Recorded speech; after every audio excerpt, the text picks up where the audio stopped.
ఈ రాష్ట్రంలో ఏదైతే ఇంక 40-50 రోజుల్లో పూర్తిగా ఈ రాష్ట్రంలో ఎన్నికలు జరగబోతున్నాయి. ఈరోజు ఈ రాష్ట్రంలో ప్రజలకు అర్థమైపోయింది చంద్రబాబు నాయుడు గారు ఆ పార్టీ అంతా కూడా మూసేసే రోజులు దగ్గరికి వచ్చినాయని. ఈరోజు చంద్రబాబు నాయుడు గారు సత్యవతి భువనేశ్వరి గారి మాటలే ఈరోజు వాళ్ళ కుటుంబ సభ్యులకు కూడా అర్థమైపోయింది. ఇంకా శాశ్వతంగా కూడా తెలుగుదేశం పార్టీ మూసివేసే పరిస్థితి వచ్చేసింది. చంద్రబాబు నాయుడు గారు ఇంకా ఏజ్ అయిపోయింది, టైం అయిపోయింది.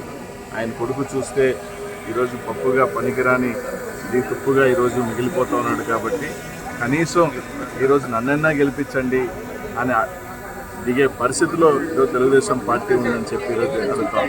కట్టా లోకేష్ మాలోకం మంగళగిరిలో ఓడిపోతాడు, చంద్రబాబు నాయుడు గారికి వయసు అయిపోతుంది, సరే కనీసం నేనన్నా నిలబడతాను, నాకన్నా అవకాశం ఇవ్వండి, ఏదో గెలిచైనా సరే ఏదో ఆ కుటుంబం నుంచి ఆ పార్టీ నుంచి నేనన్నా ఎమ్మెల్యేగా అవుతానని చెప్పి బ్రతిమలాడుకునే పరిస్థితి ఈరోజు రాష్ట్రంలో ఉంది అంటే ఇకన్నా దౌర్భాగ్యమైన పరిస్థితి లేదు. ఖచ్చితంగా కూడా ప్రజలందరూ కూడా గమనిస్తాను. తప్పకుండా 2024లో ఈరోజు ఏదైతే ఈ పార్లమెంట్కి జగనన్న నన్ను నర్సపేట పార్లమెంట్కి ఇన్ఛార్జిగా ప్రకటించి ఈరోజు 7 శాసనసభ్యులు ఈ పల్నాడుకి సంబంధించి అందరూ కూడా మంచి మెజార్టీతో గెలిగిపోతూ ఉన్నారు.